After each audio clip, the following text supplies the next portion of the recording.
Assalamualaikum warahmatullahi wabarakatuh. Bismillah, alhamdulillah, wala hawla wala quwwata illa billah. Allahumma salli wa sallim wa barik ala rasulillah wa ala alihi wa ashabihi wa man tabi'ahu bi ihsanin ila yaumil qiyamah.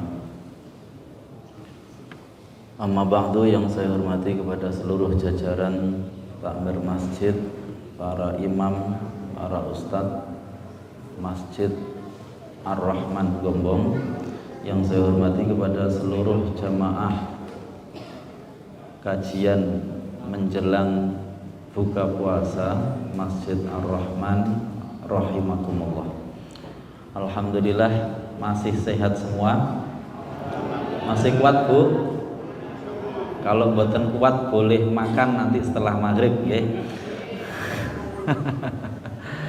Bapak Ibu sekalian yang saya hormati, ini sebenarnya jadwalnya Ustadz Ghazali ya, Ustadz Ghazali, tapi beliau berhalangan hadir. Saya minangka ban serep, nanti kalau nggak sesuai aslinya nggih mengapunten nggih. Bismillahirrahmanirrahim. Saya sore hari ini pengen ngaji tentang tawadhu. Napa? Tawadhu. Bapak Ibu sekalian yang saya hormati, ketika Allah menciptakan manusia itu sudah ada dikenal dua makhluk. Yang pertama yaitu malaikat, yang kedua yaitu iblis dan keturunannya, ya iblis yang kita kenal iblis. Nah, kemudian Bapak Ibu sekalian, Allah kemudian menyampaikan akan menciptakan makhluk baru lagi, produk baru namanya manusia. Nah, ketika terus kemudian berlalu waktu yang cukup lama sampai di zaman kita ini, di dalam Al-Quran Allah mengingatkan dalam berbagai surat itu, kita diingatkan tentang asal mula penciptaan kita. Dalam satu ayat Allah menyampaikan ya bahwa manusia itu diciptakan mimma indafik, dari air yang muncrat. Dalam satu kesempatan Allah mengingatkan manusia itu diciptakan mimma in mahin, dari air yang sangat hina. Dalam satu lain kesempatan Allah menciptakan yang penciptaan aslinya yaitu mingtin, hanya dari tanah. Sebagaimana ada peribahasa kita itu, kalau ada orang misalkan asalnya dia miskin, asalnya dia miskin, terus kemudian dia berkarir dengan cepat, terus tiba-tiba dia kaya. Itu terus kalau pas kaya kok dia lupa zaman miskinnya, biasanya terus orang ngomong kacang kok lupa dengan kulitnya. Maka cara terbaik agar kita bisa tetap tawadhu itu, sebagaimana peribahasa manusia, kita harus tahu dari mana kita berasal. Nah, kalau kata orang Jawa itu sangkan paraning dumadi, dari mana kita tercipta, terus kita itu disuruh untuk apa. Bapak Ibu sekalian yang saya hormati, dari sini kita kemudian tahu bahwasanya manusia itu zaman Nabi Adam, awalul khilqah, pertama kali diciptakan itu Nabi Adam diciptakan mingtin atau min solsolim min hamaim masnun, intinya diciptakan dari saripati tanah. Kemudian ibunda Hawa diambil dari bagian dari Nabi Adam, mengatakan tulang rusuknya, pokoknya dari Nabi Adam diambil kemudian jadi Hawa. Dari situ kemudian muncul keturunannya sudah diciptakannya dari yang mimma in mahin, dari air yang hina, yang kita tahu semua itu. Maka sebenarnya tapi itu sama ya, sebenarnya itu sama. Coba ini saya mau ngoreksi dulu, kita ini kan sekarang sudah beda-beda ini, ada yang warnanya kulitnya putih, ada yang kulitnya hitam, ada yang rambutnya jabrik, ada yang rambutnya lurus, ada yang pendek, ada yang tinggi, ada yang kurus, ada yang gemuk. Tapi kalau kita lihat asal penciptaan kita, wan sewu, agak nggak enak sedikit, tapi kita harus tetap bahas. Air ya, yang kita tercipta darinya, air yang muncratan itu, ya, itu kan diambil dari saripati seseorang, laki-laki yang kemudian membuahi sel telur perempuan. Kalau kita lihat saripati yang didapat ini dari mana?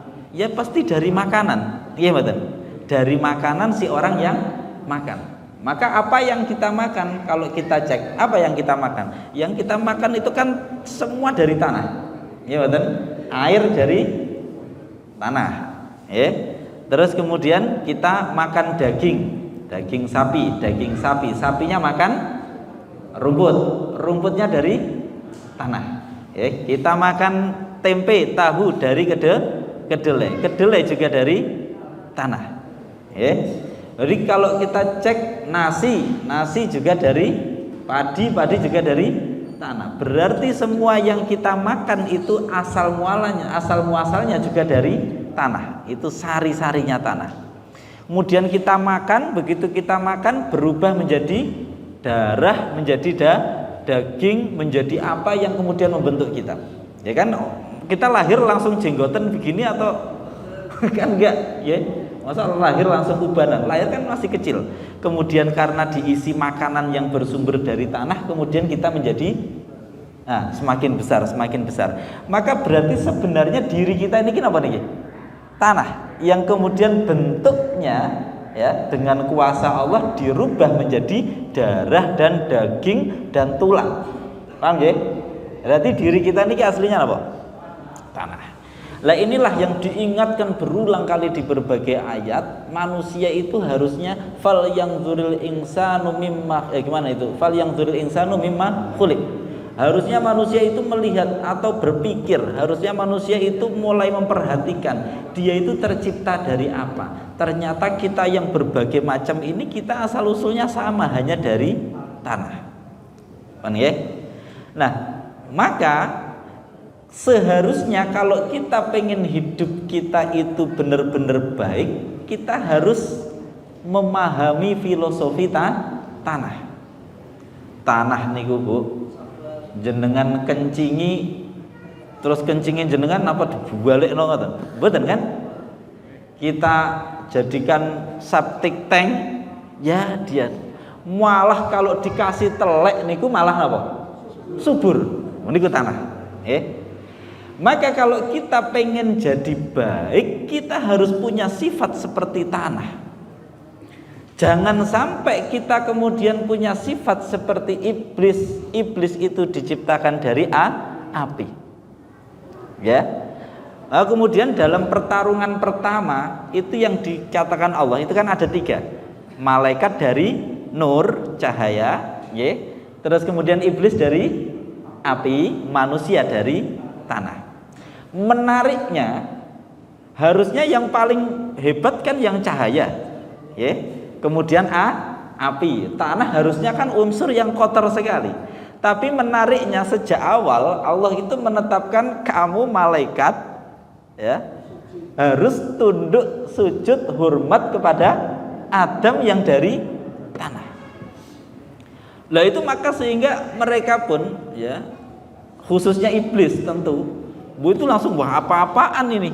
Kita lebih mulia kok disuruh hormat kepada anak baru, ya. Itu kan makhluk junior, makhluk baru yang terbuatnya juga dari tanah. Maka ketika Allah bertanya, kenapa iblis kamu kok nggak mau sujud? Ketika iblis kemudian membantah untuk sujud, iblis kemudian menjawab, khalaqtani min nar wa khalaqtahu min tin. Lah jenengan menciptakan saya itu dari api. Api itu tidak tersentuh, tidak bisa terkotori. Jenengan cek, ada nggak api kotor? Api itu tidak tersentuh, nggak ada ceritanya api kotor. Dia itu selalu nggak bisa disentuh. Jenengan semprot air, ya airnya lewat saja kan, nggak bisa terkotori. Loh masa sesuatu yang berasal dari yang seperti ini kok disuruh hormat kepada yang tercipta dari tanah? Apa-apaan? Nah, maka kemudian dari situlah kita harus ingat, kalau hidup kita kok congkak seperti api, seperti iblis, maka kita akan terhinakan juga seperti iblis. Kalau kita pengen mulia, kita harus bersifat seperti asal muasal kita, yaitu tanah. Sekarang kita tafakuri tanah. Tanah itu tadi sudah kita cek. Jangan lihat tanah. Barang yang kotor dimasukkan tanah itu bisa berubah menjadi bersih. Jangan lihat orang itu cuci mandi, ya, kakus, itu airnya kotor dimasukkan ke tanah, tapi tanah mengeluarkan sumber air yang bersih. Gimana? Jangan cobi buang sampah, ya, buang sampah. Begitu kita buang sampah, contoh misalkan napa namine niku batang, ya, kita buang batang, kita kubur di tanah. Itu lama-lama tanah itu bisa memproses batang itu, gimana ceritanya, ya kemudian jadi tanah lagi. Bahkan kemudian itu diproses oleh tanah, justru kemudian tanah itu menjadi subur.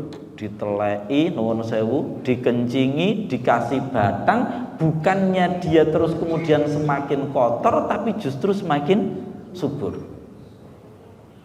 Bahkan tanah itu, tanah itu yang paling jemberi sekalipun, nuwun sewu, kalau saya dulu hidup di desa itu ada namanya peceren. Sini sama namanya sama. Nah, di peceren itu.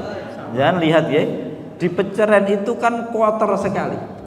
Tapi kalau di desa itu di peceren itulah tumbuh lengkuas, gimana? Tumbuh jahe, tumbuh kemangi, ya, itu justru berasal dari tempat yang kotor itu. Nah, berarti apa yang sebenarnya yang harus kita ambil dari pelajaran ini? Pelajarannya adalah bahwa selama kita memproses sesuatu dengan cara yang benar, maka apapun yang kita terima itu sebenarnya akan bisa menjadi sesuatu yang baik. Contoh, misalkan ada orang yang baik, ya, ada orang yang baik, misalkan saya ngaji seperti ini, ada orang yang baik, terus mendengarkan ngaji saya, karena mendengarkan ngaji saya, terus akhirnya memahami sesuatu yang saya ngajikan, terus kemudian memuji saya. Pak Wahyudi, matur nuwun, terima kasih ngajinya. Saya tadi jadi teringatkan tentang satu hal misalkan. Matur nuwun nggih. Maka terima kasihnya orang ini, kalau saya orangnya adalah orang yang baik, mampu memahami diri saya sebagaimana tanah, maka saya akan mengembalikan bahwasanya yang saya lakukan itu juga merupakan kekuatan dari Allah. Sebenarnya saya ini bukan siapa-siapa. Jangan lihat tanah. Tanah itu selalu merasa saya ini bukan siapa-siapa. Nah, sebaliknya ketika saya bertemu dengan orang yang buruk, ceramah gak jelas, misalkan begitu, ngaji apa, ngaji gak jelas, ngomong gak bisa dipahami. Kalau penerimaan saya baik, saya justru akan, apa iya ya? Jangan-jangan iya. Lalu saya akan cari rekamannya, saya dengarkan. Jangan-jangan ada yang salah. Kemudian saya akan belajar lagi, menyampaikan dengan cara yang lebih baik lagi. Artinya apa? Kebaikan dan keburukan yang kita terima itu bukan masalah. Masalahnya bagaimana cara kita menerimanya. Oleh karena itu kalau kita lihat, Allah memberikan contoh kepada kita itu, nabi itu berbagai macam. Ada dicontohkan Nabi Adam yang itu kalau dalam bahasa sepak bola di tackling sama iblis, ya, tackling dari belakang, dihapusi. Nabi Adam itu sebenarnya hanya korban. Jadi Nabi Adam itu sudah enak-enak di surga, terus iblis itu datang. Konon ada yang menyatakan, mufasir itu jadi perdebatan. Iblis katanya sudah diusir kok bisa masuk ke surga lagi, mempengaruhi Adam dan Hawa. Gimana itu ceritanya? Ada mufasir yang menyatakan, itu dia numpang ke seekor ular. Yang lain ngomong, loh masa di surga kok ada ular? Yang lain ngomong, oh enggak, itu iblis tetap dari luar, tapi bengok-bengok ngasih anu ke Adam. Kita nggak usah mikir ke sana. Intinya iblis itu menggoda Adam, ya. Lah menggoda Adam itu iblis sebenarnya sudah nggak didengarkan oleh Adam dan Hawa. Tapi terus kemudian iblis itu mencatut nama Tuhan. Demi Allah, ini saya ini ngasih nasihat sama kamu. Kamu tahu kenapa Allah kok melarang itu?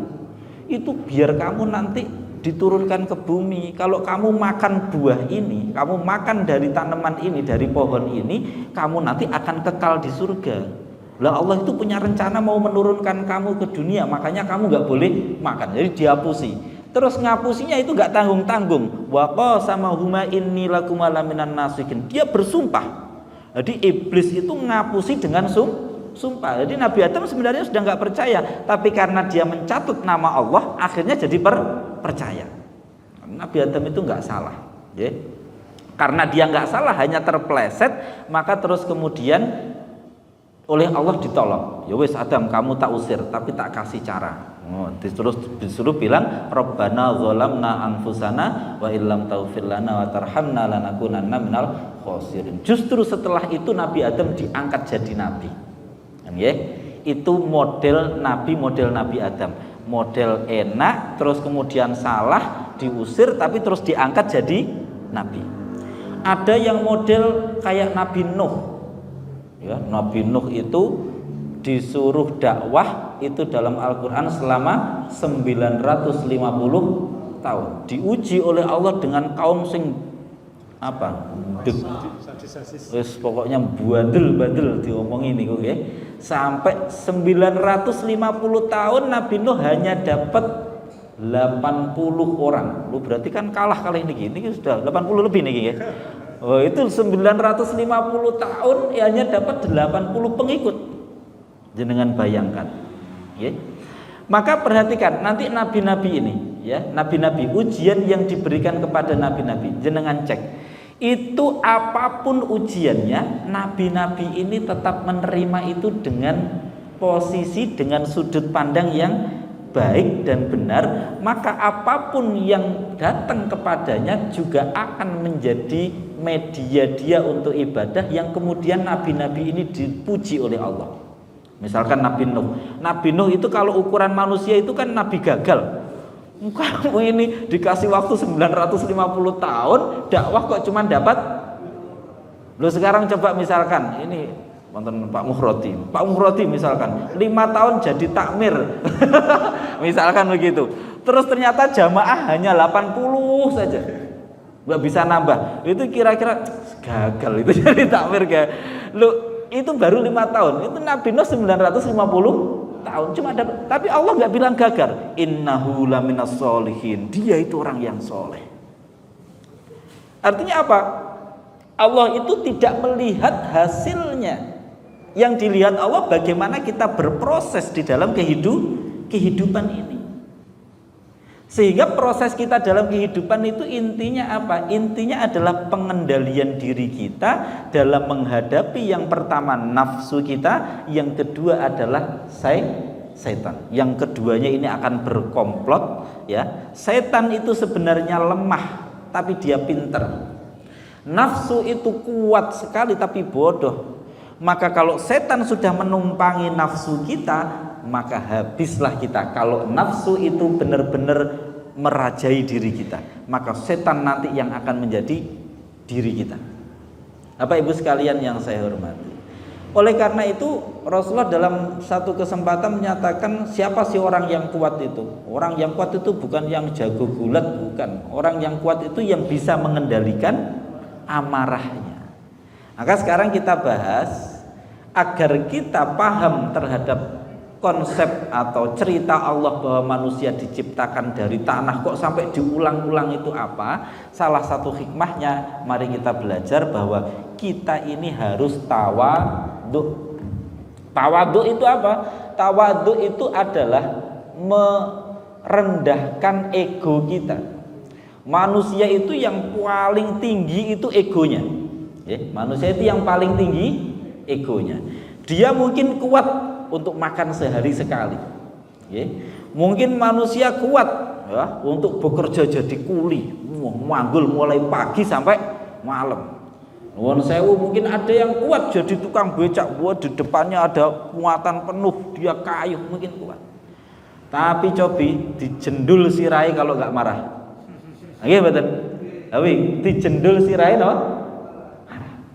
Ini ego. Maka ada satu kisah. Ada seorang ulama tasawuf, ahli ma'rifat kepada Allah, punya murid. Muridnya ini tidak merasakan ketersambungan dengan Allah ketika ibadah. Bahasa kita nggak bisa khusyuk dalam ibadah. Padahal si murid ini sudah bertahun-tahun ikut gurunya yang terkenal ulama yang ahli akhirat ini.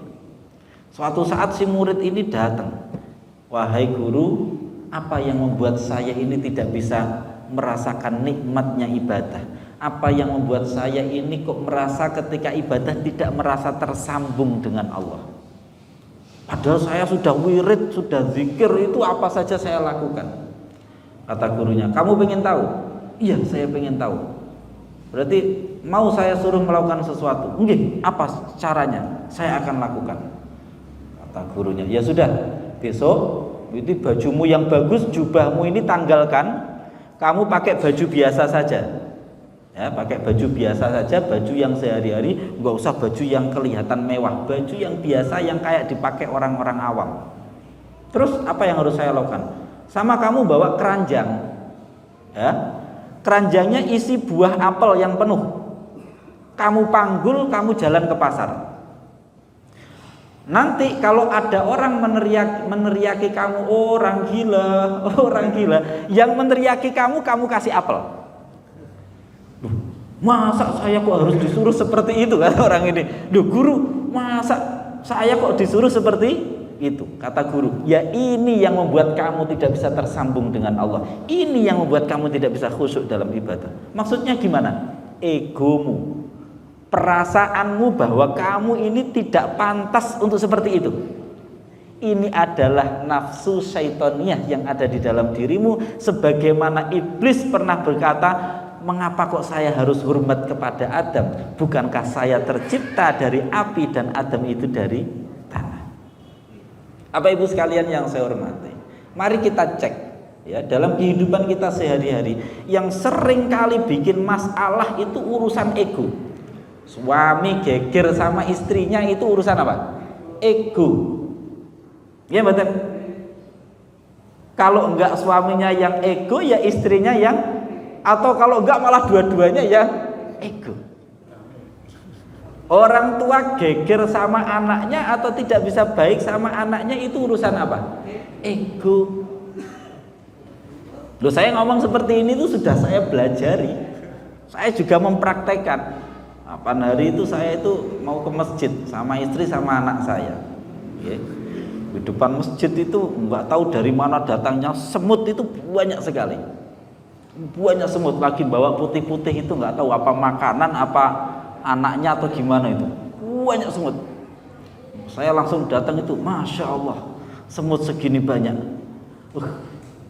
Langsung saya bilang sama istri, Bun, biar ayah semprot, tanya ini semutnya biar hilang kan, masa masjid kok banyak semutnya. Anak saya nyeloteh langsung, nggak boleh ya, dosa. Ini juga makhluk hidup. Anak saya yang masih kelas 4. Itu kalau saya orang tua yang ego, saya tahu apa kamu anak kecil. Ya. Tapi kalau kita tidak menggunakan ego, kita akan bilang, iya ya, bukankah dia juga makhluk? Kita akan mudah menerima nasihat itu jika kita merendahkan ego kita menjadi sulit menerima nasihat, sulit menerima apa yang disampaikan orang lain, gegeran semua, itu gara-gara semuanya merasa paling benar itu gara-gara ego. Saya itu sekarang itu sudah, saya kecil itu di dunia NU, saya di pesantren NU, sekarang gumbul Pak Fuad orang Muhammadiyah, akhirnya jenis saya sekarang Muhammadinu. Jelas kelaminnya. Lah, itu kalau orang yang pahamnya berbeda itu geger juga gara-gara ego. Oh, kemarin saya dapat cerita ada seorang sahabat yang biasa ngisi juga. Itu beliaunya itu orang Muhammadiyahnya loh.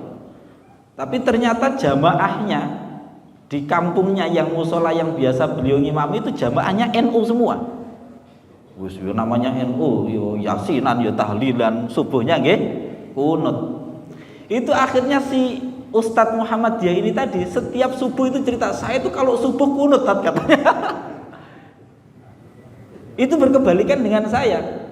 Saya itu cara diiris ngoten ya tulisannya ya NU. Napa darah ini mungkin. Darah ini. Tapi saya ngimami itu jamaah saya Muhammadiyah. Nah, saya ngimami itu bismillah saya itu saya sirkan bismillahirrahmanirrahim. Alhamdulillahirabbil alamin. Baru begitu. Kecuali kalau nanti tampaknya kok ada jamaah NU juga, ya sudah saya pilih tengah-tengah bismillahnya saya. Nah, ini sebenarnya kalau kita pakai ilmu semua itu bisa kita atasi dengan mudah. Saya pernah cerita, saya nggak tahu di mana. Waktu kita tapi tinggal 17 menit. Saya pernah cerita. Ini penting sekali masalah ego. Saya mengajarkan kepada diri saya sendiri, kepada istri saya, kepada anak saya. Anak saya itu ada yang lagi di pesantren, ya, usia sekarang kelas 2 sanawiyah.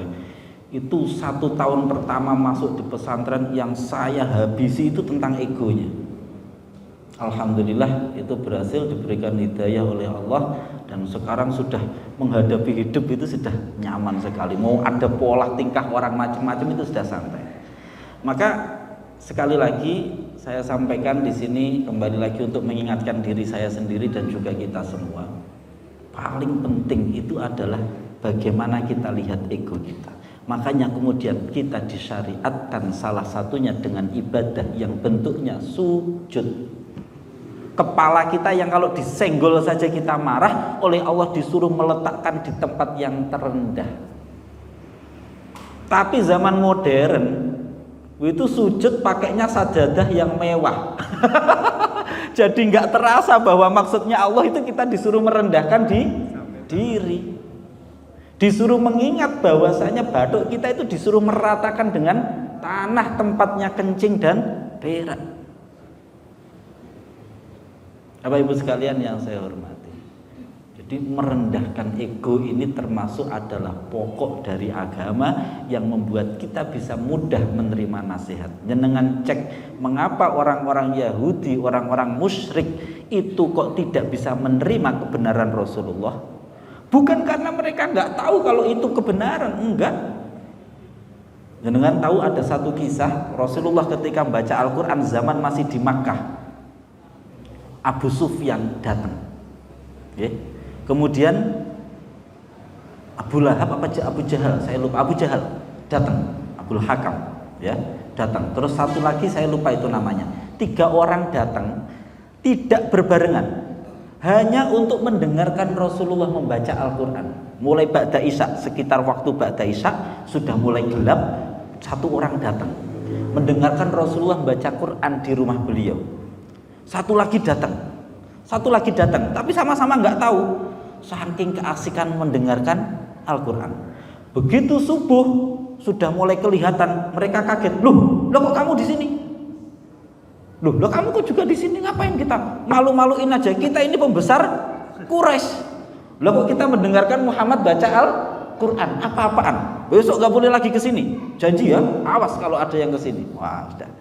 Begitu pulang, masing-masing punya pikiran yang sama. Paling Abu Jahal sama Abu Sufyan nggak datang, saya tak datang. Yang satunya pikirannya sama, paling kamu sudah janjian nggak datang, pasti nggak datang. Begitu lagi, pada Isya datang lagi 3-3-nya karena punya perasaan yang sama, paling dia nggak datang. Ketemu lagi subuh, wih, lah kok kamu datang lagi? Wah, kamu malu-maluin aja kita ini. 3 orang itu terjadi selama 3 hari sampai terakhir itu mereka udahlah kita nggak boleh lagi kayak gini, nanti kalau sampai ketahuan gimana. Akhirnya terus pas pulang itu yang satu tanya, menurutmu yang dibaca Muhammad gimana? Bukan masalah gimananya, tapi nanti kalau Muhammad itu kita percayai jadi nabi, ya, lawang urusan Ka'bah itu sudah dipercayakan kepada Bani Hashim, yaitu keturunan yang ini baninya Rasulullah. Lah kalau sekarang dari Bani Hasyim juga jadi nabi, lah terus kita dapat apa? Jadi mereka tidak mau mempercayai Muhammad Rasulullah, tidak mau mempercayai kebenaran, bukan karena urusan ini benar dan salah, tapi kalau itu semua dia dapat nabi, terus kita bagaimana? Orang Yahudi itu hasadam min indi anfusihim, kata Al-Quran. Mereka itu hanya dengki itu karena ego. Mereka tidak mau mengimani Rasulullah sebagai nabi karena mereka dari awal itu pede bahwa nabi akhir zaman itu dikiranya akan dari keturunan mereka. Ternyata malah dari keturunan Arab. Mereka jadi wah kacau ini.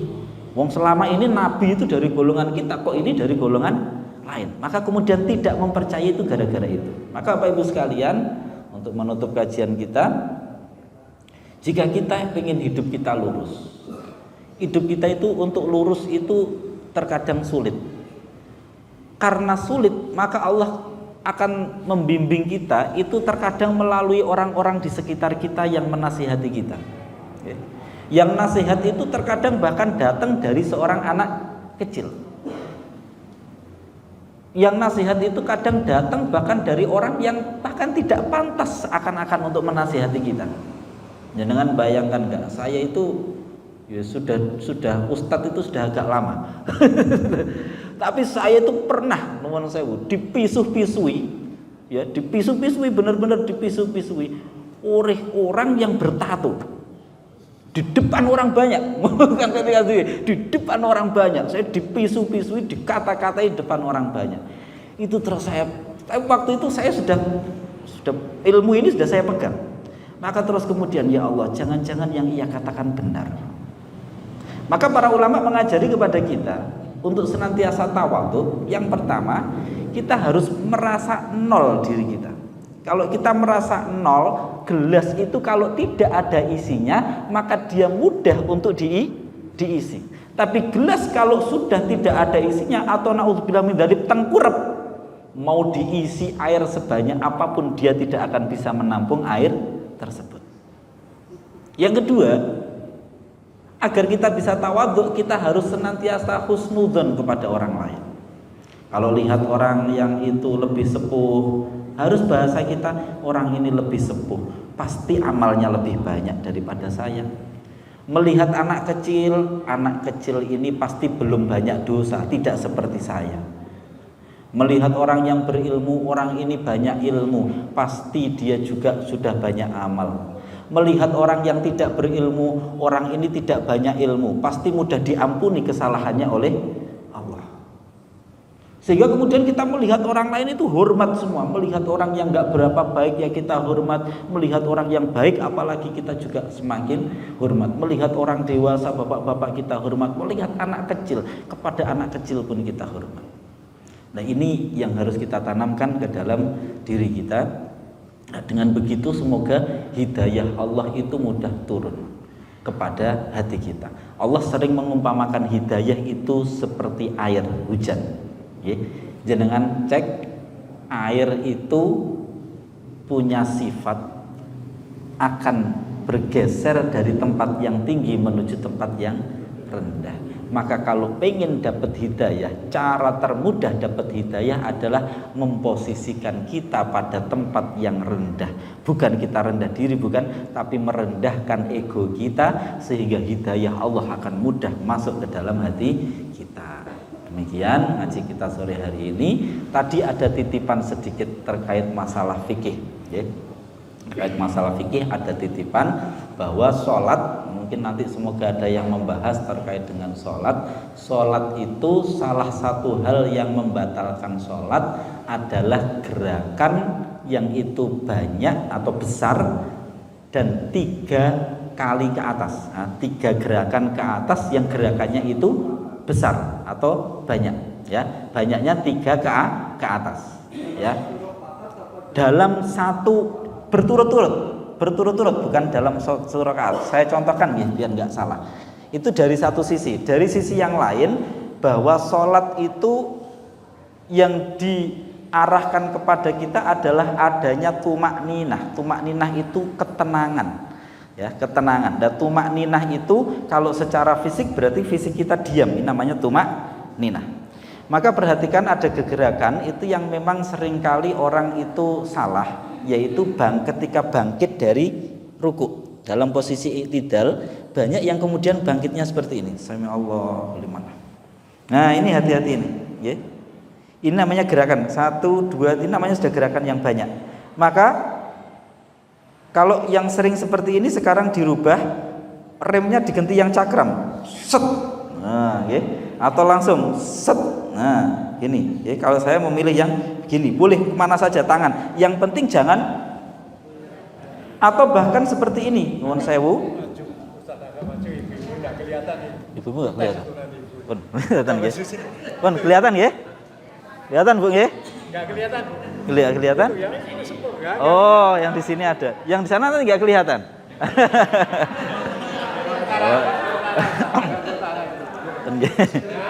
Ini nggih. Nah, pun. Ini gerakan yang sering kali orang itu salah, nggih. Perhatikan. Habis ruku, sami Allahu liman. Nah, tangannya. Ini padahal sudah 1, 2, 3. Ini ngapain aja ini, ya? Jadi remnya yang pakem, sep, mandek, atau set, mandek, ya. Nah, atau kalau saya milih begini, ya, karena guru saya mengajarkannya begini, tapi ini bebas sebenarnya, mau begini boleh, ya. Sudah, paham, ya? Jadi jangan ada gerakan yang banyak seperti ini. Nah, ini batal nanti sholatnya. Loh, selama ini saya begitu tat, semoga-moga ngampurane Gusti Allah gede, pun yang berikutnya saja, ya. Terus kemudian yang kedua, terkadang saya melihat lebih parah lagi. Seperti ini namanya belum tumak ninah. I'tidal itu harus ada tumak ninahnya. Tumak ninah itu berhenti sebentar tanpa kita ngapa-ngapain, berhenti sebentar hanya sekedar ucapan subhanallah.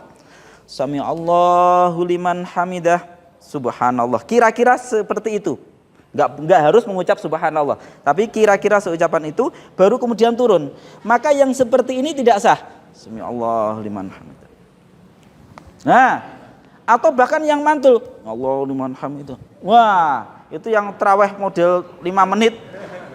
Wah, itu secara fikih sudah enggak sah itu, ya. Enggak ada tumak ninahnya. Sami Allah liman hamidah. Berhenti dulu, jangan langsung turun, ya. Terus kemudian yang kedua, ini bapak-bapak atau mas-mas biasanya yang muda, itu kalau ibu-ibu insya Allah nggak ada terjadi ini. Pakai baju yang pas-pasan atau kaos biasanya. Lah terus pas berdiri aman-aman saja, tapi begitu sujud, wah itu ada belahan yang, ketika sujud begini belahan gunungnya terlihat, ya. Lah itu berarti auratnya terlihat, maka batal saat itu juga sholatnya. Nggak tahu tat, nggak taunya karena sembrono atau tidak. Kalau nggak taunya karena sembrono, maka nanti yang disalahkan kesembronoannya, ya, kesembronoannya. Dah itu yang saya ingatkan. Terus satu lagi tadi yang ditanya, kalau misalkan depan ini kosong, kita untuk maju berarti bagaimana? Maju 2 gerakan dulu. Jadi yang nggak boleh kalau gerakannya berturut-turut. Kalau berhenti dulu diselai dengan tumak ninah boleh, ya. 1, 2, berhenti dulu. Tumak ninah 1, 2. Paham ya? Nah, yang seperti ini berarti kita caranya maju ke baris berikutnya. Kalau baris itu kosong kan sebaiknya kita maju, ya. Maka cara majunya 1, 2, berhenti sebentar, 1, 2. Ini namanya sudah tidak berturut-turut. Terus kalau ada yang gatal, kalau menggaruk, caranya taruh di sini. Terus kemudian yang gerak jarinya saja, jangan kosrok. Nah, ini sudah gerakan besar namanya, ya. Maka dihitung 1, 2, ya selesai, batal nanti sholatnya. Caranya taruh, terus pakai jari saja. Baik, itu ngaji kita sore hari ini. Semoga memberikan kemanfaatan untuk kita semua dan semoga Allah memberi kita hidayah. Langsung kita tutup dengan doa. Doanya seperti yang biasanya, nggih. A'udzubillahi minasyaitonirrajim. Bismillahirrahmanirrahim. Allahumma shalli wa sallim wa barik ala sayyidina Muhammad wa ala ali sayyidina Muhammad. Walhamdulillahirabbil alamin. Alhamdulillahirabbil alamin. Alhamdulillahirabbil alamin. Ya Allah, terima kasih atas segala nikmat yang Kau berikan kepada kami, ya Allah. Ya Allah, terima kasih ya Allah atas nikmat sehat yang Kau berikan kepada kami. Terima kasih Engkau berikan kami hidayah hingga saat ini ya Allah. Engkau berikan kami kenikmatan beribadah kepadamu ya Allah. Terima kasih ya Allah, maka kami mohon kepadamu ya Allah. Allahumma tsabbit imana, tetapkanlah hati kami dalam keimanan kepadamu ya Allah. Tetapkanlah hati kami dalam iman Islam kepadamu hingga akhir hayat kami dalam keadaan husnul khotimah ya Allah. Ya Allah, berikanlah kami kemampuan, berikanlah kami kekuatan untuk dapat menundukkan nafsu kami ya Allah. Innan nafsa la'ammaratun bisu'i illa ma rahima rabbi ya Allah. Nafsu ini terus menerus membuncah ya Allah, mengarahkan kami pada hal-hal yang tidak baik, mengarahkan kami untuk tidak taat kepadamu, mengarahkan kami untuk senantiasa tidak menuruti apa yang Engkau perintahkan ya Allah. Maka berikanlah kami kekuatan untuk dapat menekan, mengendalikan nafsu kami ya Allah. Rahmatilah nafsu kami ya Allah, sehingga nafsu kami benar-benar tunduk kepadamu ya Allah. Jadikanlah sujud kami sujud yang penuh dengan kekhusyuan ya Allah. Sambungkanlah hati kami kepadamu ya Allah. Ya Allah, kami begitu lemah ya Allah. La haula wala quwata illa billah. Tak ada daya, tak ada kekuatan bagi kami kecuali atas pertolongan-Mu ya Allah. Kami tidak akan pernah bisa menolak kemaksiatan kecuali dengan pertolongan-Mu ya Allah. Kami tidak akan pernah mampu untuk melakukan ketaatan kecuali dengan pertolongan-Mu ya Allah. Maka tolonglah kami ya Allah. Tolonglah kami ya Allah. Ya Allah, begitu banyak dosa yang telah kami lakukan dalam hidup kami ya Allah. Rabbana zalamna anfusana wa illam taghfir lana wa tarhamna lanakunanna minal khasirin. Maka kami mohon ampuni kami ya Allah. Ampuni dosa kesalahan kami ya Allah. Ampuni dosa kesalahan kedua orang tua kami ya Allah. Rahmati sayangi kedua orang tua kami sebagaimana keduanya telah menyayangi kami di waktu kecil ya Allah. Ya Allah, sayangi kami ya Allah, rahmati hidup kami ya Allah, berkahi hidup kami, berkahi umur kami ya Allah. Jadikan umur kami umur yang penuh dengan ketaatan kepadamu ya Allah. Jauhkan kami dari segala kemaksiatan ya Allah. Ya Allah, terangilah hati kami, nawwir qulubana binuri hidayatika ya Allah. Terangi hati kami dengan cahaya hidayahmu ya Allah, sehingga mudah bagi kami mengenali keburukan sebagai keburukan, mudah bagi kami mengenali kebaikan sebagai sebuah kebaikan ya Allah. Dan berikanlah kami nikmat untuk dapat menjalani kebaikan dan menjauhi keburukan. Allahumma arinal haqqa haqqa warzuqna ittiba'ah wa arinal batila batila warzuqna ijtinabah. Allahumma a'inna ala dzikrika wa syukrika wa husni ibadatik. Ya Allah, jadikanlah senantiasa hari-hari kami, waktu kami, menit, jam, detik kami, senantiasa hati kami dapat mengingat-Mu ya Allah, senantiasa tunduk kepadamu ya Allah. Jadikan kami senantiasa ridho pada apapun yang Engkau tetapkan kepada kami ya Allah. Ya Allah, bimbinglah anak-anak kami ya Allah, bimbinglah keturunan kami ya Allah. Jadikan anak dan keturunan kami orang-orang yang soleh-solehah ya Allah. Bimbinglah mereka ya Allah. Kami sangat terbatas untuk dapat mendidik mereka ya Allah. Engkaulah yang maha segalanya ya Allah.